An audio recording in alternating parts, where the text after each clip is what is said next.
Good afternoon to you, and welcome back to Bible Break, our 15 minutes in the scriptures each week. And we're in the second half of chapter 30 in the book of Genesis. We had a list of Jacob's sons, of his children. Dinah, his daughter, was in there as well last time around. And now we're in the second half of the chapter. So we're going to read from Genesis 30, verse 25 through to verse 43, which is the end of the chapter. Okay? Reading from the NIV, as usual. Here we go. Genesis 30, verse 25. After Rachel gave birth to Joseph, Jacob said to Laban, "Send me on my way so that I can go back to my own homeland. Give me my wives and children for whom I have served you, and I will be on my way. You know how much work I've done for you." But Laban said to him, "If I have found favor in your eyes, please stay. I have learned by divination that the Lord has blessed me because of you." I've just got to say here that I'm not quite sure why divination would be needed to work out whether things are going a lot better than they used to. But there we are. The Lord has blessed me because of you. He added, "Name your wages, and I will pay them."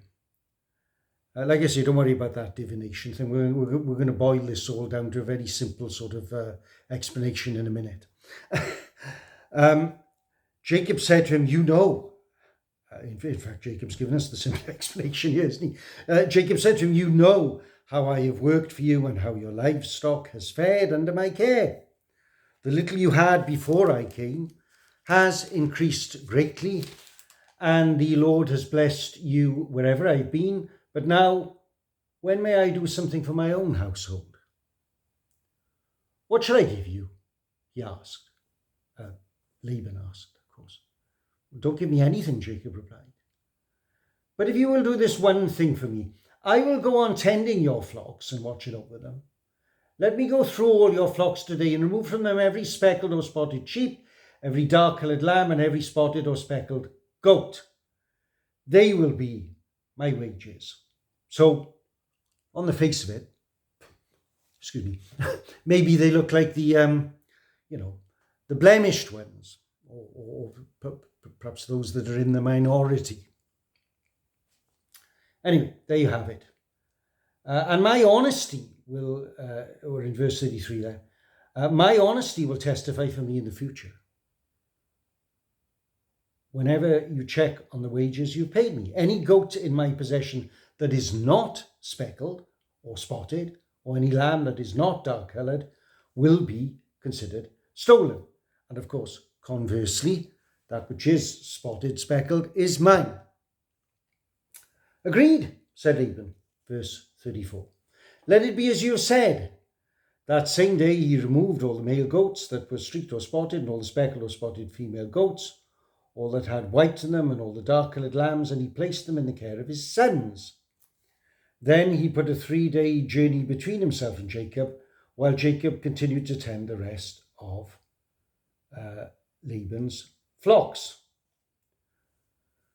So I'm just picking up here on the dishonesty of Laban, who immediately tries to turn things to his own advantage by taking out of his flock the very types of livestock that Jacob had said would be his.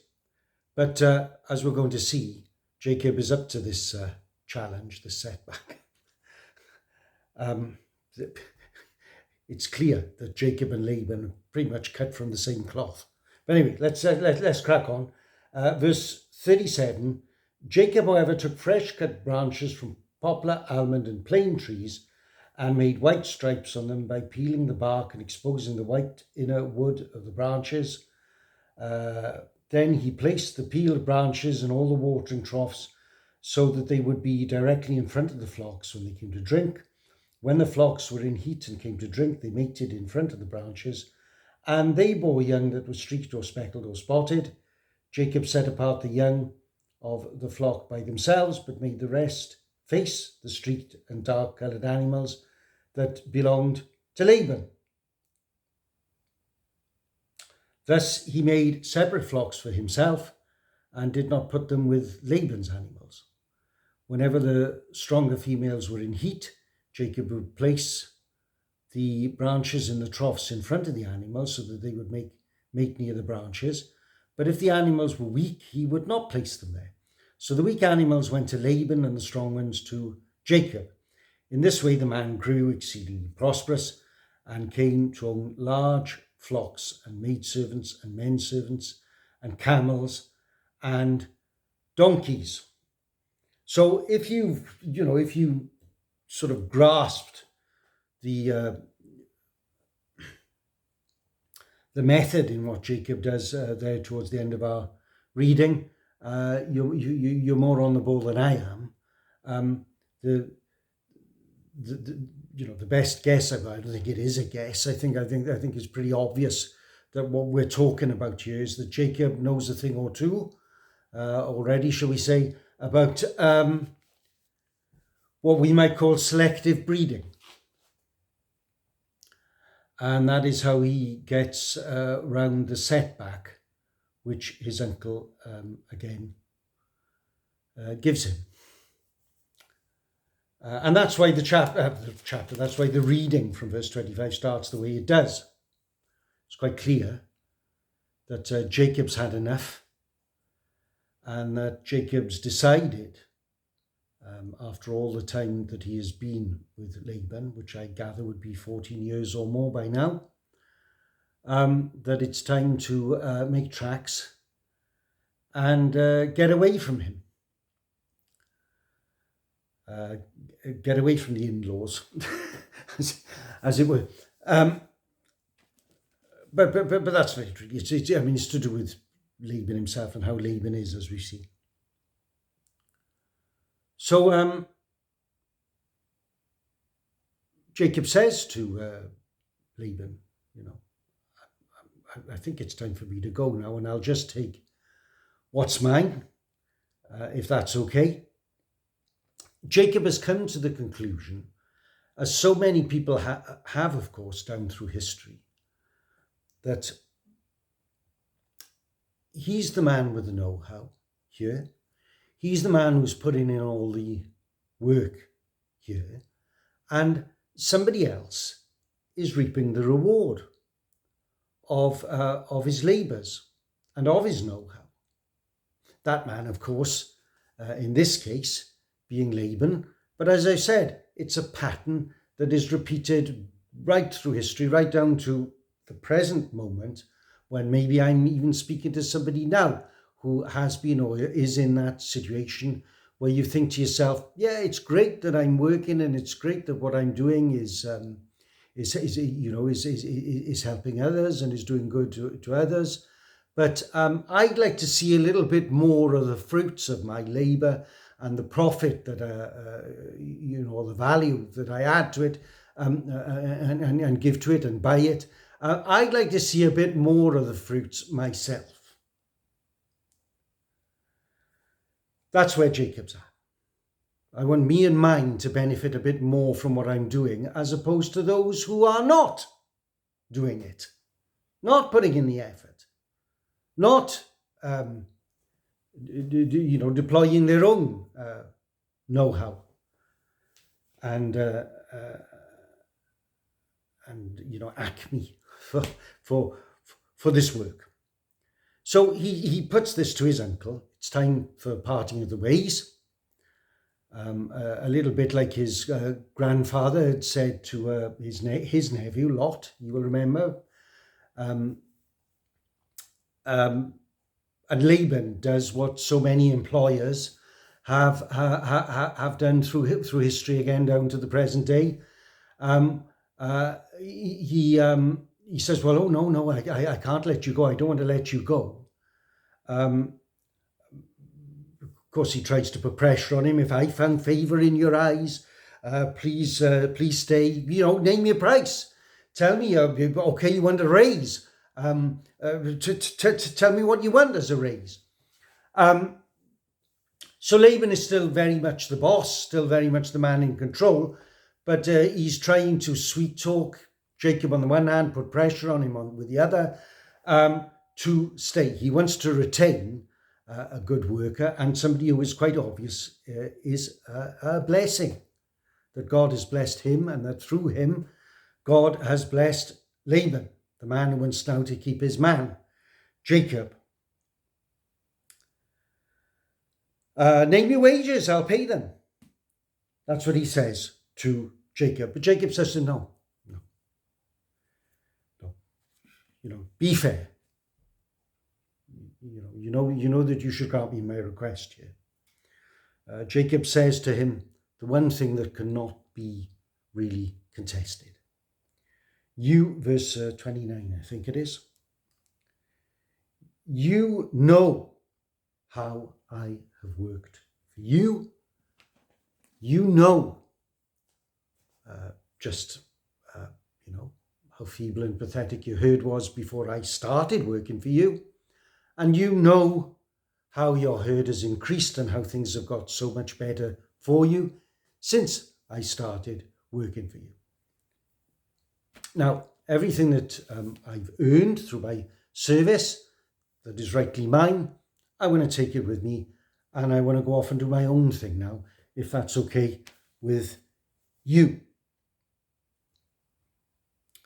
Again, it's incontestable what Jacob is saying to Laban here.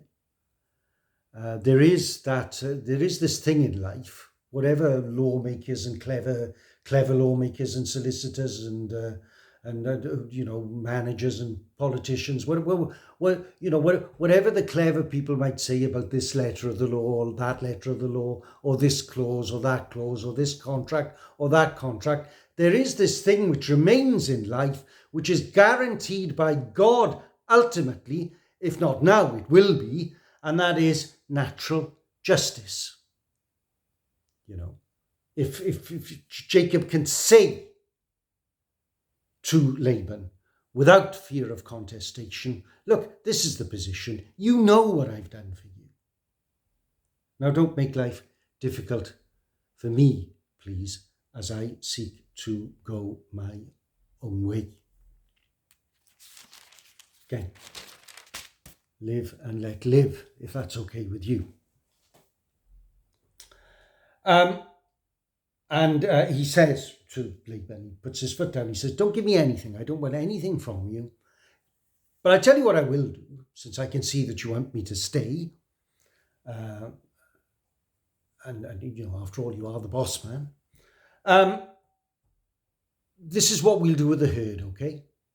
And so they decide upon Jacob being able to keep the marked beast, the spotted, the striped, whatever beast has a mark, Jacob will keep, and that the rest will remain for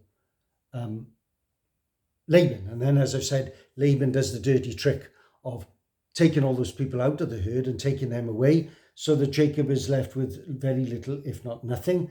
But he knows how he can, produce the livestock, the animals, which he has agreed with Laban for. And it appears that he still has access to some of these animals. So together with the other things he puts in place, like you say, I don't quite follow it. I don't quite understand it. He is able, again, through his work and his know-how, to prosper. So that when he will finally leave Laban, he will not leave him by any means empty-handed. But he knows what he has to do here, and God is with him in any case. And it is God that has caused him to prosper. That's the point of that final verse, really, although God's name isn't mentioned in the NIV. Well, we'll see what happens between him and Laban next chapter. But I'll just repeat to round off this time round how this is all this time has been a real trial for Jacob, because to a large extent he's met his match. in his uncle Laban. He's met his mirror image, in a sense. We are told in the book of James that the Bible is meant to be a mirror for us all. Well, Laban is certainly a mirror to Jacob, because he's found and he's discovered in his uncle the same wily characteristics that are in him, and how frustrating it can be to have to deal with somebody like that, pretty much as his own brother and father, you will recall, had to deal with him. So there have been, even whilst God has been blessing him materially, there have been moral and spiritual lessons that Jacob has had to learn about himself. And this has been something of a trial which God has put him through. But how the whole thing unfolds, works itself out, we shall see as we go on into the next chapter next time. So I'll just leave you with that little lot now, for now, and see you soon.